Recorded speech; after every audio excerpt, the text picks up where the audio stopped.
Right, Matthew, the season's hotting up. The stable's in cracking form. Everything seems to be going pretty well. A nicely bred individual in the first race, Ali Sheba, number 1. Yeah, and he's been showing us some good work at home. I expect him to be a little greener on the turn first time, as most debutants are, but there is some ability there, and I wouldn't be surprised to see him in the money.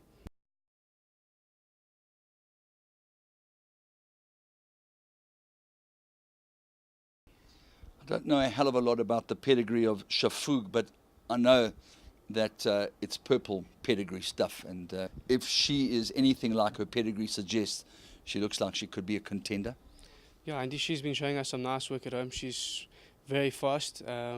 She's a little hot, so she's got to behave on the day. But again, this inside track can catch horses out, but she's been showing us good enough work to expect a big run from her.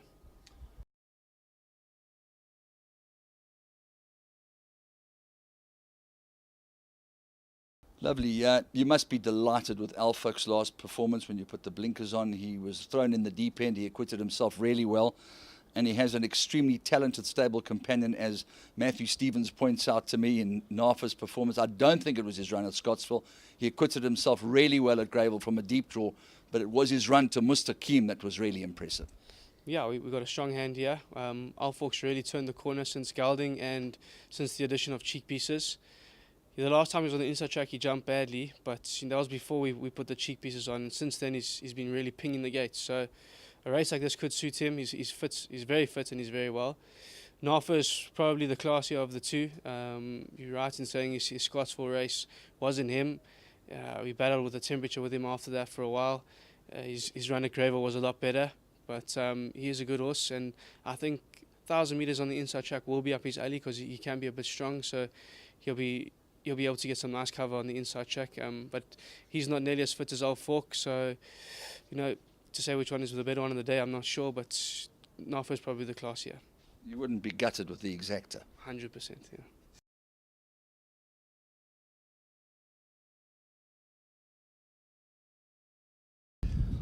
Well, Gov, I was chatting to Timothy the other day about Bipod, who galloped with Pagoda for the Vodacom Durban July, and of course he was second in the Derby. He makes his seasonal debut in the first leg of the Pick Six. Let's talk about Pagoda. Well, luckily a small field, so I imagine we're going to, from a wide draw there, we're going to end up coming from off them, which is his style pretty much, so I'm not overphased about that. Yeah, seasonal debut over 2,000 metres. It is... he can't possibly be at his best, Andy, but he is pretty fit. He's had the 2 gallops now, which were the second one actually was very promising, and he looks very, very well. I'd love to see him in the first 3. I'd love to see him win it, but obviously where his rating is at the moment, he's nicely in for the Summer Cup, which would be his mission. I do believe he's well enough to feature, possibly even win it, but once again, a tall order. When these horses come from such a long break over ground, they've got to be truly fit. He is fit, but he's obviously not race sharp. What are you expecting from Bankable, Teddy? Andrew, the last run must be ignored. The track conditions weren't correct, so they shortened the distance. On the inside course, it didn't suit him. The pace was sedate. The guys were going, the fractions were 2,000 metre pace, and it was shortened to 18. I think the pace will be on here. It'll suit him a lot more, but they've also brought back the course again to a 1950 now. So, he's got a bit of work, but it didn't go away last time. He needs to get going early, and that's what we're going to try. He's an honest horse. He's improving with age, strengthening up. We got other races for him to look at, possibly the Java. We were looking at the Victory Moon, maybe we still are. So we'd like him to try and I think he's got a chance to win it, and I think that'll give us an indication Saturday. They predict a lot of rain, hopefully not, but the closer to the 2,000 plus would suit him, yeah, and a more testing course than the inside track, but we'll take what we have to. I suppose it's fair to say we can draw lines straight through Arcticus last start, where the brilliance of Pierre Stradum tried to go down the outside. The going was totally dead. He has to be given another chance. Yeah, exactly. I think we have to all draw a line through his last run. And the distance, probably not his best suited either, but we qualified for the race, and with that sort of prize money and the whole incentive behind that race. We wanted to take our chances. We all understand that nothing went in our favour that day. Going a Pinnacle 2000, he has been a horse that we always thought the older he gets, the better he will get, and he would start to look for more of a trip. I think his run in the Drumstar showed us that he would enjoy a little bit further, and we've given him a break. He's had his runs back now, and it'll be nice to see how effective he is in this type of company over the 2000.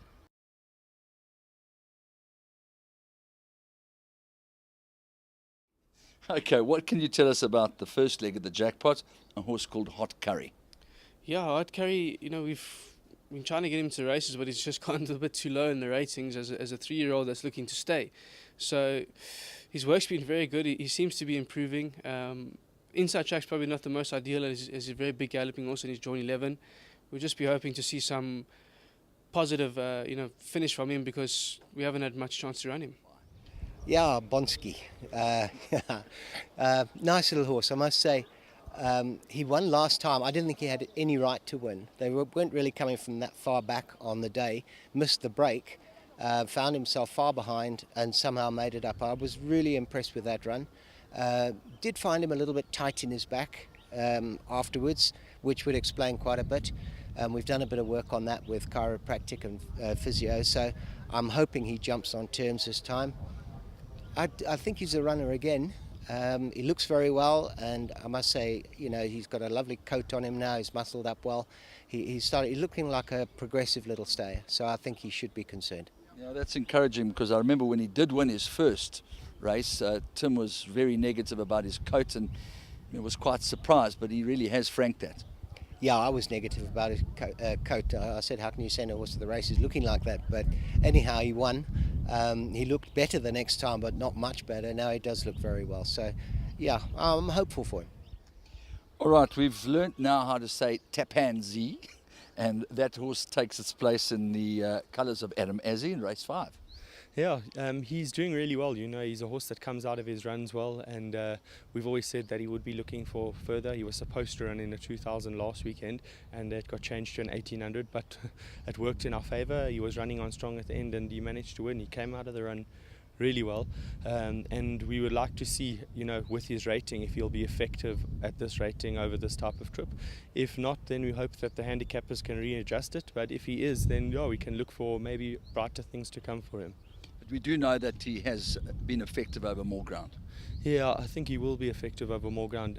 But we do know that he is a horse that does have mental issues. So if Tappan Zee comes to the races on the day and wants to run, I think he can run well. Okay, then Miss Sora, she's been nothing short of consistent since she's joined your yard, and Mario Ferreira not exactly the unluckiest owner in town. Yeah, I hope she does well for Mario's sake. Well, she thinks racing at the moment is getting in a lorry and driving somewhere and going home because there was I don't know whether it was a cash-in transit heist or whatever. That was the first time, and then the next time she goes to the races it gets abandoned come her race. So she's been twice to the races but hasn't run, and she is still fit. We keep galloping her instead of the run. So, and she did a very nice gallop last week actually. I was very satisfied with that. I think she'd be competitive. Yes, Snowdonia, very consistent as you say. Gavin Arena rode her last time and he got off and he said to me, I must try tongue tie on. I've tried it at home, she's improved a lot, so I think she'll be very competitive on Saturday.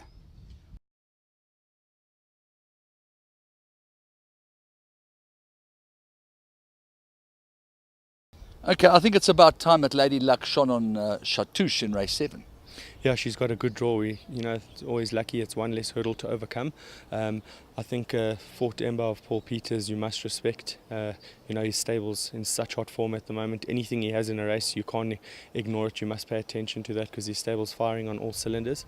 It is a competitive field, but with that good draw and the going, hopefully there's no rain because she didn't act in the soft last time out. If the going's a little bit firmer and kind to her, I think she could be effective and run into your money. Then we move on to the daughter of Judpot, the very high-class Bipot. You must be quietly confident that she's ready to run a big race again. I am now, Andy.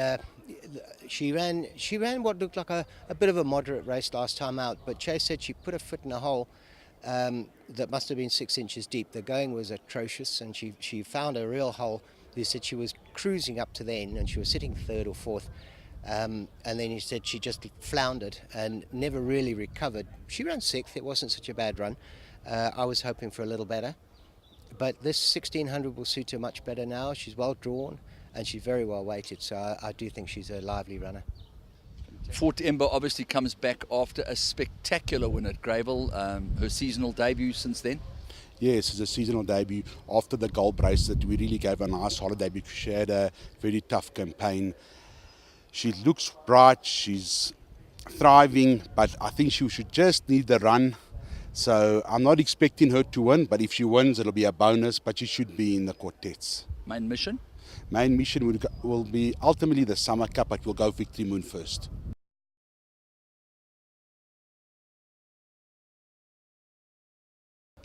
Every owner's important, but not many nicer owners than the owners of Who's the Boss Now.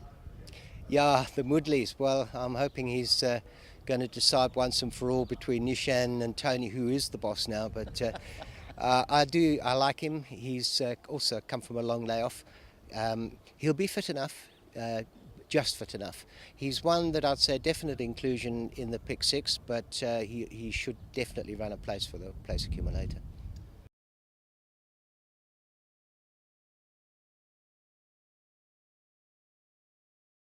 Brian, in the 9th of the afternoon, you've got the ever game, ever consistent Jackman.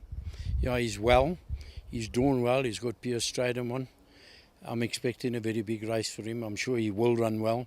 He never really lets us down, and the 1600 is the perfect distance for him, and the inside track should suit him right down to the ground. Strike a phone for the ride. He did phone for the ride, yes. I can't wait to read his column to see what he actually says about Jackman. Well, he's going to say this, that, the other thing, you know, Pierre, but it's all tongue-in-cheek anyway with him sometimes. So, but he's a great jockey, we all know that, and he'll say it as it is.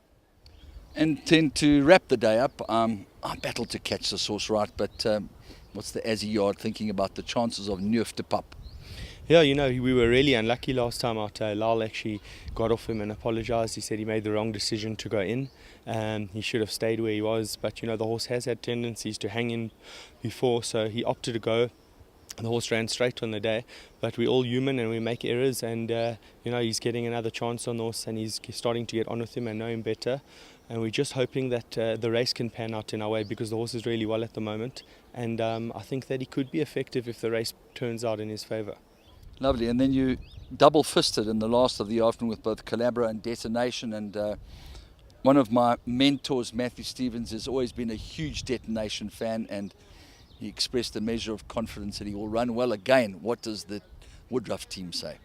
I personally think he will, and I was happy that Gav was quick on the phone to ask to ride him, which always gives me a bit of confidence, because he feels things at home that we think we see but we can't feel. And I still thought a mile maybe a touch on the sharp side for him, but he's well drawn this time.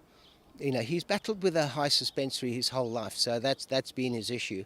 So he gets very like intermittent racing, but on his day, I mean, he's very, very talented.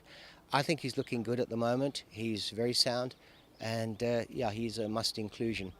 Calabro, a little bit of a tricky customer to work out. We put some blinkers on him. I don't know whether it's the right thing or not, but you know, he does tend to shirk it, and we thought he was shirking it at work a little bit as well. So try and place him, and you know, maybe even keep him away from horses. He is much, much better than his last run, and I would like to think that on the ability at least that he's shown, he would be able to win a race like this. I'm not sure, but much better than the last run, and they must take note of that.